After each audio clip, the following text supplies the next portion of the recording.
Hey guys, today we're going to discuss the differences between risking more and risking less and the effects that it has on your trading. And as a reminder, when you're done, make sure you check out the free trading workshop series available at www.tier1trading.com.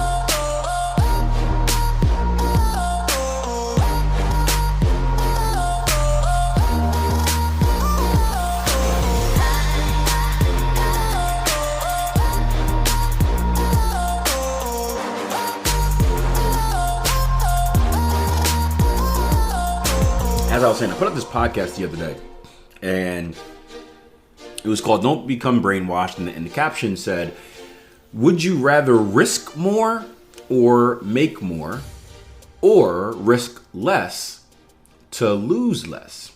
Obviously, there needs to be a balance, but the way you answer that will say a lot about your mindset. And essentially, the question is asking, would you rather risk it for the biscuit? Would you rather is it worth putting on more risk per trade, knowing that, and by risk we're talking about like your position sizing, right? Is it worth putting on a bigger position sizing on your trading because you know that it could potentially make you more, or is it better? And this is going to be opinion, obviously. Is it better to risk less, knowing that you limit the chances of how much you can lose? What do you guys think about that? And most traders are risk adverse, and the conversation came in the full podcast. It was episode 562 called Don't Become Brainwashed. It was just talking about some of the misconceptions that are out there about trading. How many people come in thinking it's gambling and you're risking 10% per trade and making 100% a day and all that stuff. And in reality, right, if you risk, I would say, over 3%, if you risk 3%, any professional trader is going to look at you sideways like you're crazy, right? But you're probably, your normal internet person will probably be like 3%, that's all. That's it. And we talked about kind of debunking those myths. And I got a response, and I got two responses. The first response I got wasn't really a response. It was just like, and then he yelled at me for not giving him a reply, but I didn't see the reply, or it was just a statement, which is weird. But I guess people think I'm trolling the internet looking to start arguments, which I'm really not. I don't really care. I like conversation though. But he said, the reply I gave may mean not a lot to you, may not mean a lot to you, but if you trade with the aim of not losing much, then you will not be able to accept the loss. So the fact that you are trading with a small bank or stake means that you do not recognize how much you are losing. What do you think about that?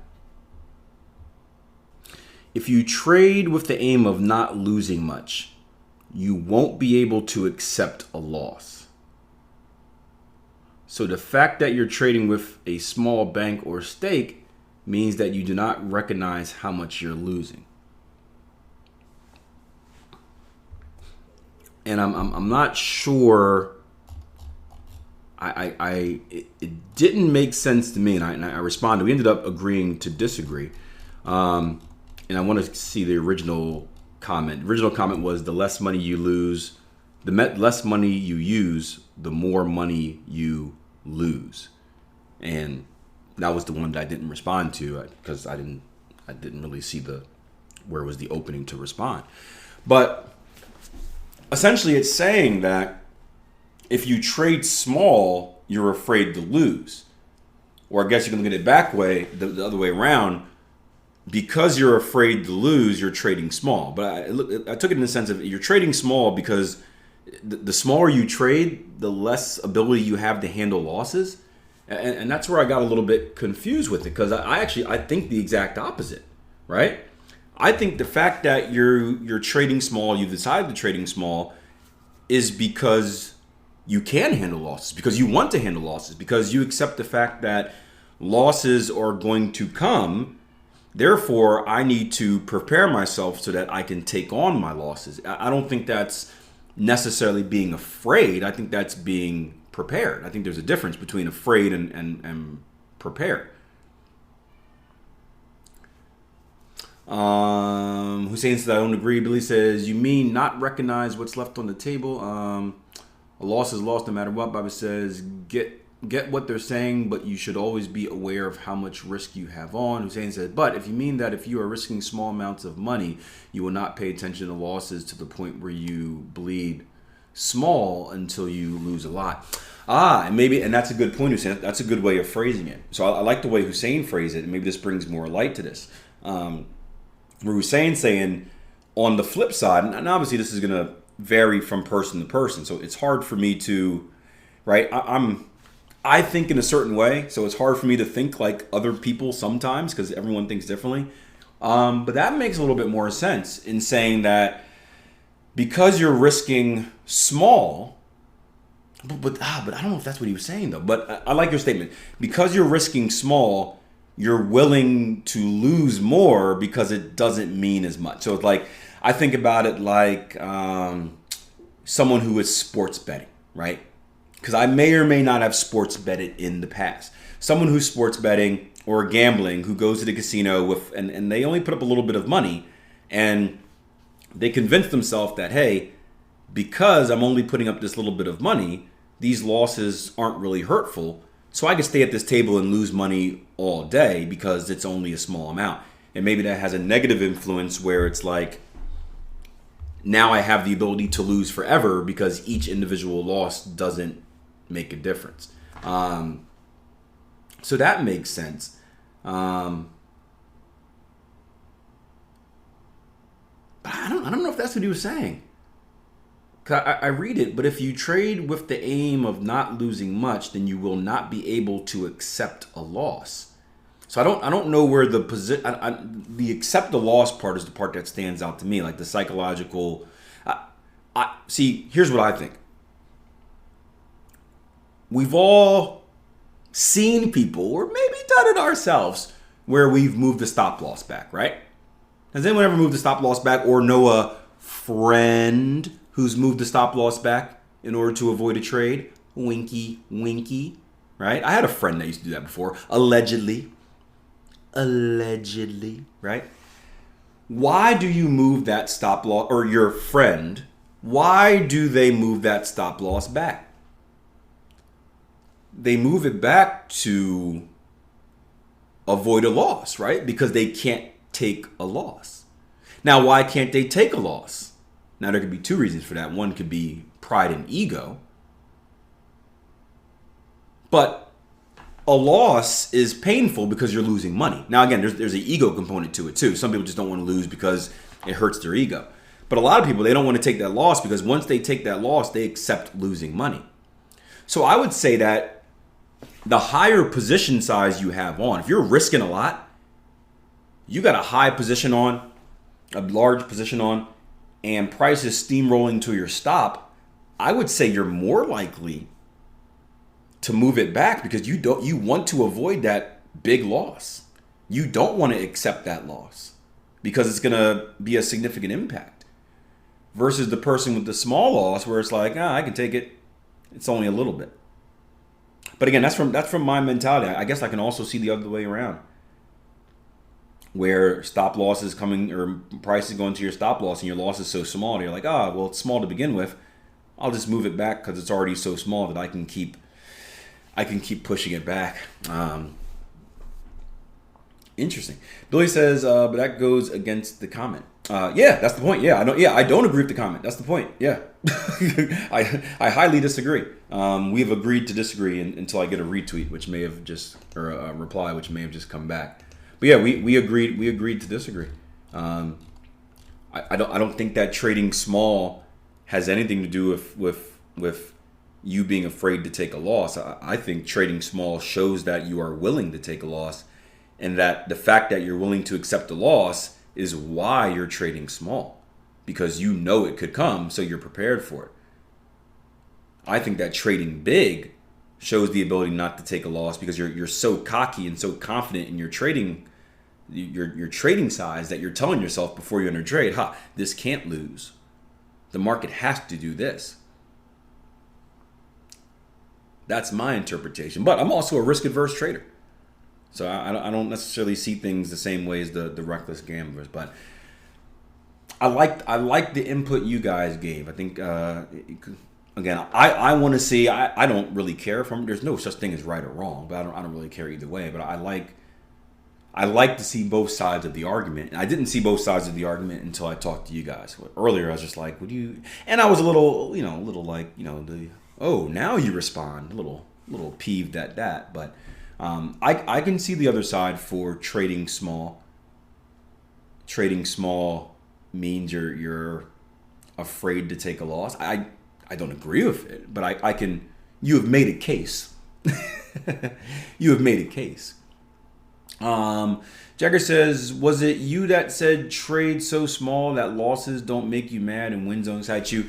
I say that. I can't take credit for inventing that. I don't remember who. One of the many mentors, or not mentors, but I call everyone a mentor. One of the mentors I had, and mentors are personal coaches to books. But yeah, because we know that trading mistakes, we kind of work things backwards, right? I put out a quote this morning as well. Let me read this quote for you because I'm awesome at quotes. This was in response to another trader. I put out a quote this morning with a typo in it. It said, "Your edge is your statistical advantage. This means a combination of strategy, skill, and emotional control, not just the math." And the caption said, "What I find most interesting about edge is that it's not just about the numbers. Trading isn't a math problem. It's a real-life application, which means your edge is only as strong as your ability to consistently execute it in real time." And that's the real separator. Because we talk about edge a lot, and edge is your statistical advantage, right? Edge is your probability, your profit factor, right? The thing that says, if I consistently do this, I should make money, right? The numbers. And that's important. Now, the difference between a math problem, where if we're filling out a test, right, math problem, if we do it the right way, it's always going to be right. The separator in trading is that you have to actually exploit your edge and extract your edge. And there's a million things that get in the way of doing that. The main thing that gets in the way of doing that is emotion, greed, fear, all of that fun stuff. So in order to extract our edge, consistently extract and exploit our edge, we need to manage our trade state, right? Which means we need to manage our emotions. We need to take our emotions out of the equation, or not out of the equation, but out of the equation when it comes to our decision making, and just focus on executing the edge. So in order to do that, easier said than done, the question is, well, what is going to trigger our emotions? And I got this a lot from, if you guys ever read anything by Denise Shull, any of you guys? She was famously or infamously, she was the person that basically if you watch Billions, what's the girl? Is it Wendy? She is Wendy from Billions, essentially. And she's actually trying to sue them because she feels like she didn't get her fair due for them basically using her to create that character and using her real life situations and not really kind of giving her credit. Wendy Rhodes. But she is that. So a lot of her stuff, and I love her too because she started off thinking sports psychology, and I love sports, right? You see how my voice changed when we talk about sports. So she's the one, because I used to be this, I was always taught, like, and Jason Stapleton was one of my mentors, and he's military, and he's like, all right, no emotions, right? And he says that as he like stares at you with the eyes of a sniper into your soul, and just like you go numb. I don't think any of you guys have ever met Jason face to face. If you've ever seen pictures of him, you can imagine him. He's a big dude, and when he stares into your eyes with the look of like he may kill you, it's intimidating. He's like, just don't have emotions, just do it. And that's kind of military, right? Military, they remove in basic training, they remove all emotions from you, and you're just a piece. But the truth is that emotions are what make us human beings, and we can't just remove emotions. We're always going to have them. So the key is not removing emotions, but it's not letting them factor into our decision making, right? So if we know that our edge is what's going to make us profitable, if our emotions are what's going to sabotage our edge, the question is, how can we control our emotions? And to reverse engineer that, we need to ask ourselves the question, what is our most emotional driver, right? What do you guys think drives our emotions the most? There's a few things in life. Fear, greed, love, religion, politics, money. Right? Look at the hierarchy of needs, right? In order to get stability, money is a big one. We are extremely emotional when it comes to money. Extremely emotional when it comes to money. And in a market specifically where we are betting money on stuff, right? It is a big driver. So I love the saying, trade so small that your wins don't, and when you say make you happy, we should say that your wins aren't life-changing, right? I think a win should make you happy. You're allowed to be happy. But if you win a trade, it shouldn't be like, oh yeah, I'm going to buy a new Ferrari. Like, you're trading too big, right? A win should have no real significant difference, should make no real significant difference in your life. Either should have lost. So your life should not change under any win or loss. And if you can do that, all of a sudden you limit that emotional pull. Because if you're trading a position size that's too long, that's too large, and you're betting 50% of your account, how do you think you're going to feel after that loss? You're going to be destroyed. You're either going to, like the time I lost $30,000, right? You're going to shut down and go dark for a week. You're going to break computers, or you're going to revenge trade. Or you get another hand, like when Jason Greystone had his big week a year or so ago. He had to force himself to stop trading because he made so much money that he knew he was going to get emotional. So he stopped trading because he made too much money. How come our two examples is Jason had to stop trading because he made too much money, and I had to stop trading because I lose too much money? Well, how come I can't be on the other side? Man, I got to be the one to blow 30K. And then miss the opportunity to make 60K back the next week because I quit. Dang it. Anyway, so yeah, the idea that you can trade so small that a 1% loss is like, is massive. Right? I did this yesterday. And luckily my wife saved me. So I was going back and forth between different events. Right? I was leaving track and field at Millersville. My son he was doing his testing for his next belt in Taekwondo. Killed it, by the way. Got his next stripe on his belt, I should say. And I was heading back to watch a sporting event. So on my way back, I'm hungry because I was out since like middle of the day, didn't eat anything, right? So I'm starving. And I go on my phone, I go on the Panera app, and I order this warm bowl, this teriyaki chicken bowl. I'm excited about it. So I order it. It's on my way to where I'm going. I stop by the place. I'm on I'm trying to be timely. I'm trying to get there, get my stuff, and get going. And I realized, like, man, my stuff's not there. And I'm like, what's happening? And I realized that I had it sent to the wrong store. Based on where I was at when I originally pushed the order, it chose a store that was close to where I was at, not the one where I was going, right? And I think about how I would have reacted, like 15 years ago even. Man, I would have threw a fit. Because that's $15 I'd never get back. I just wasted $15 on food. Yesterday, I was kind of like, Don't get me wrong. I was still disappointed, right? Because I am frugal as they come. If I lose $1, I'm upset about losing $1. So don't get me wrong. But it wasn't like a life-changing thing. I was upset, but it wasn't like, crap, how am I going to pay the bills this month? Because $15 is a small amount compared to losing $30,000, right? So it's a bothersome. It's like, that sucks, but it doesn't really change my life, right? Now, luckily, I called my wife, and she was in the area. I'm like, hey, you got to go pick up this order because I don't want to waste this money. So I called her, and she got it. Don't worry. I still ate later.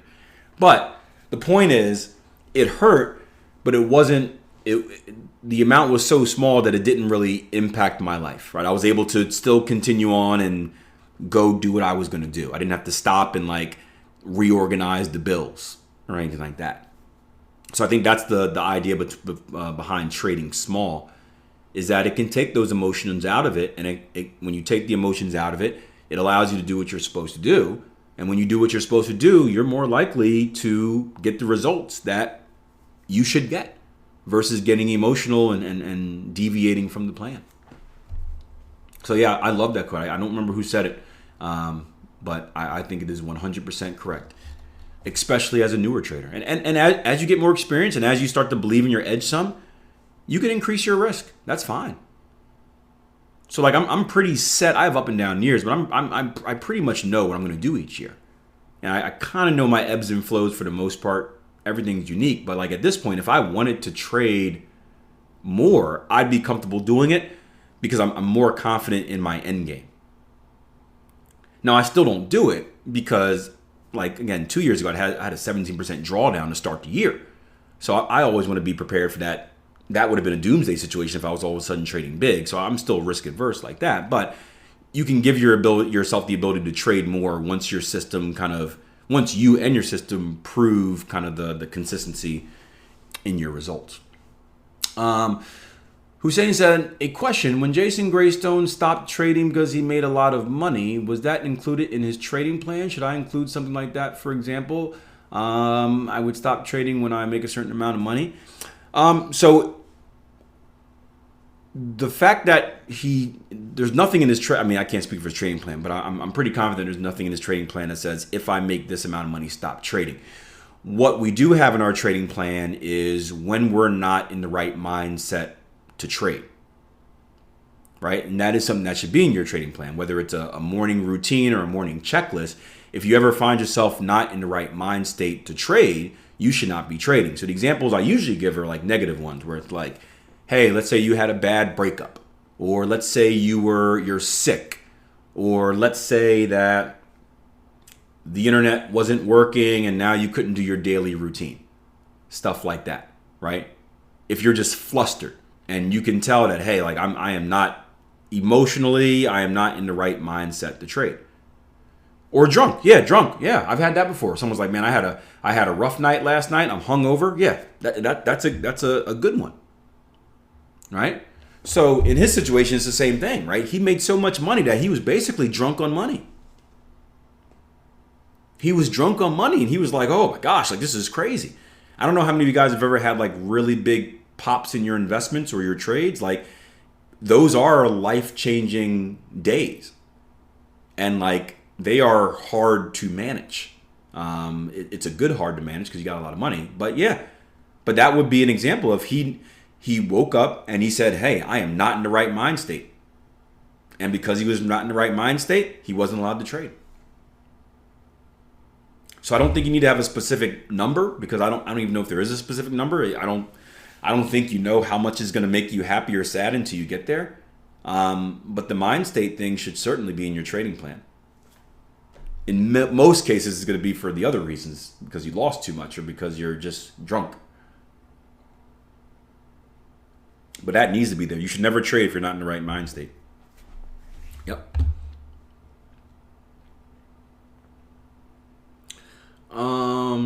Real quick, Billy said, that's why I don't understand those traders that can't afford investing into education but happy to throw money gambling live. They can afford education. They would just rather not. I had a situation today with one of my friends, and he is trading live with a small account, but he was only buying and selling with no idea about the markets. And the only thing I was able to tell him is to stop and learn, but I don't think he understood these words. Sucks for him. What more can you say? Don't save him. He don't want to be saved. Don't save him. He don't want to be saved.